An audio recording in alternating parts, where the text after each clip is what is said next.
یہ China radio international کی Urdu service ہے۔ بیجنگ اسٹوڈیو سے اب تک کی اہم خبروں کے ساتھ میں ہوں زبیر بشیر۔ سب سے پہلے خاص خبروں کا خلاصہ۔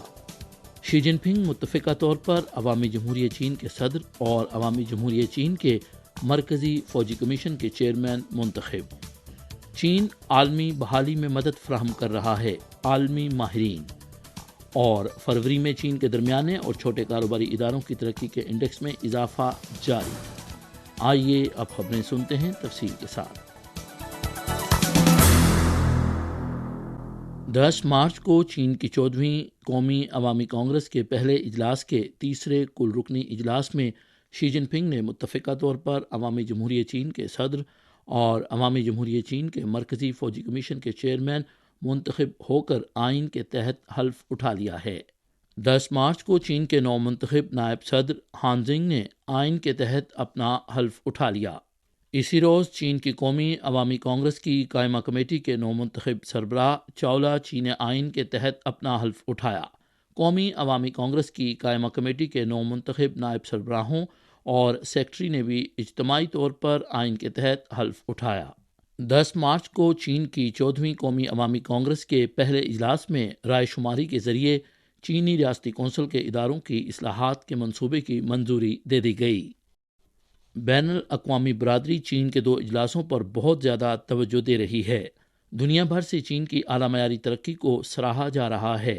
بین الاقوامی مبصرین نے نشاندہی کی ہے کہ اس وقت چین عالمی اقتصادی ترقی کے انجن کے طور پر اپنی طاقت کو بروئے کار لا رہا ہے اور عالمی معیشت کی بحالی میں اپنا کردار ادا کر رہا ہے۔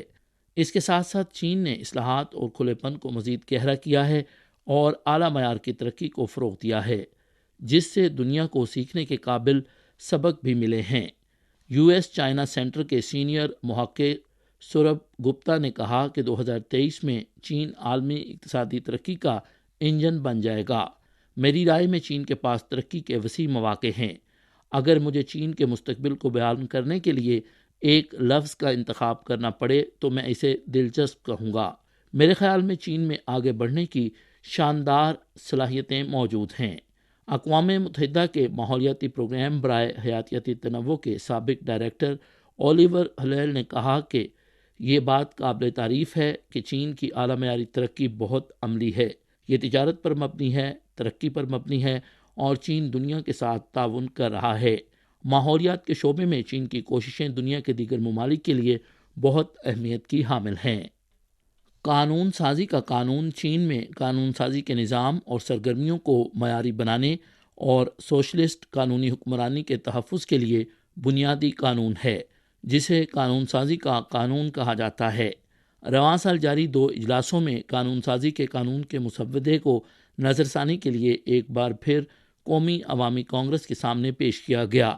مسودے میں ہمہ گیر عوامی جمہوریت پر قائم رہنے اور اسے مزید فروغ دینے کی دفعات شامل ہیں۔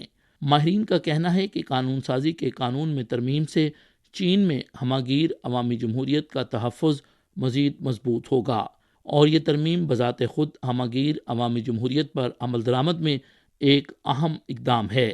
ایک ملک میں جمہوریت ہے یا نہیں، اس کا جواب اس طرح مل سکتا ہے کہ عوام ملک کے مالک ہیں یا نہیں۔ چین کی آبادی 1.4 ارب ہے، جو عالمی آبادی کا تقریباً 20% ہے۔ ہمہ گیر عوامی جمہوریت انتخابات کی جمہوریت اور مشاورت کی جمہوریت پر مشتمل ہے، جو جمہوری انتخاب، جمہوری مشاورت، جمہوری فیصلے، جمہوری انتظامات اور جمہوری نگرانی کو مربوط کرتی ہے۔ اس نظام کی بدولت چین کی سیاسی اور سماجی زندگی کے ہر شعبے میں عوام کی آواز سنی جا سکتی ہے۔ یوں یہ سب سے وسیع، حقیقی اور کارآمد جمہوریت ہے۔ جمہوری انتخابات کی مثال لیجیے۔ چین کی قومی عوامی کانگریس کے نمائندوں کے انتخابات دنیا میں سب سے بڑی جمہوری انتخابی عمل ہیں۔ 5 سطحوں کے عوامی کانگریس کے تمام نمائندوں کو جمہوری انتخابات کے ذریعے منتخب کیا جاتا ہے۔ کاؤنٹی اور تحصیل کی سطح کے نمائندوں کو براہ راست منتخب کیا جاتا ہے اور کاؤنٹی سے اوپر کی سطح کے نمائندوں کو نچلی سطح کے نمائندے منتخب کرتے ہیں۔ ہر ایک علاقے، صنعت، حلقے اور قومیت میں عوامی کانگریس کے نمائندے ہوتے ہیں۔ موجودہ قومی عوامی کانگریس کے 2977 نمائندوں میں اقلیتی قومیتوں سے تعلق رکھنے والے نمائندوں کی تعداد 442 ہے۔ فرنٹ لائن ورکرز اور کسانوں کے نمائندوں کی تعداد 497 ہے، جو این پی سی کے نمائندوں کی کل تعداد کا 16.69% ہے۔ مشاورت کی جمہوریت پر ایک نظر ڈالیں تو موجودہ 2 اجلاسوں میں سی پی پی سی سی کے ایک مندوب کا کہنا ہے کہ انہوں نے چھوٹے پیمانے پر ٹیکس دہندگان کے لیے ویٹ محصولات میں کمی کی مدت میں توسیع کی تجویز دی، اور بہت جلد حکومت کی متعلقہ وزارت کی جانب سے جواب مل گیا کہ ان کی تجویز قبول کر لی گئی ہے۔ جمہوریت کوئی زیور نہیں اور نہ ہی یہ سجاوٹ کے لیے ہے، یہ عوام کے مسائل کو حل کرنے کے لیے ہے۔ ایک بین الاقوامی شہرت یافتہ سروے ادارے کے مطابق حالیہ برسوں میں چینی حکومت پر چینی عوام کی شرح اطمینان ہر سال 90% سے زیادہ رہی۔ یہ چین کی مضبوط جمہوری قوت کی حقیقی عکاسی ہے۔ 10 مارچ کو چین کے درمیانے اور چھوٹے کاروباری اداروں کی ایسوسی ایشن نے فروری میں درمیانے اور چھوٹے کاروباری اداروں کی ترقی کا انڈیکس جاری کیا، جو گزشتہ ماہ کے مقابلے میں 0.7% زیادہ ہو کر 89.6 تک پہنچ چکا ہے۔ یہ اضافہ 2 ماہ سے مسلسل اضافہ ہے اور اضافے کا تناسب 2 سالوں میں سب سے بڑا ہے۔ سماجی خدمات، information transmission, computer service, soft where, رہائش و خوراک اور انڈسٹری سمیت 8 شعبوں کے انڈیکس میں نمایاں اضافہ دیکھا گیا۔ درمیانے اور چھوٹے کاروباری اداروں کی آپریٹنگ اور پیداوار کی بحالی کی شرح میں نمایاں اضافہ ہوا۔ چین کی درمیانے اور چھوٹے کاروباری اداروں کی ایسوسی ایشن کا کہنا تھا کہ اب مارکیٹ توقعات بہتر ہو رہی ہیں اور مالی دباؤ کم سے کم ہو رہا ہے، اور افرادی قوت کی مارکیٹ میں ضرورت اور فراہمی دونوں زیادہ ہو رہی ہیں۔ اس کے ساتھ ساتھ کاروباری اداروں کی کارکردگی میں بہتری آ رہی ہے۔ ایسوسی ایشن کا کہنا ہے کہ موجودہ صورتحال میں ترقی کی حوصلہ افزائی کی جا رہی ہے اور سرمایہ کاری بھی بحال ہو رہی ہے۔ 9 مارچ کو اقوام متحدہ میں روس کے نمائندے ایلانوف نے کہا کہ روس عالمی جوہری تنظیم کی جانب سے زوپولو جوہری پاور پلانٹ میں سیکیورٹی زون قائم کرنے کی اپیل کی حمایت کرتا ہے۔ انہوں نے کہا کہ سیکیورٹی زون کے بارے میں چند باتوں کی ضمانت دینا ہوگی۔ کسی بھی طریقے سے زوپولو جوہری پاور پلانٹ پر حملہ ممنوع ہوگا۔ جوہری پاور پلانٹ کے علاقے میں فوجی کارروائیاں ممنوع ہوں گی۔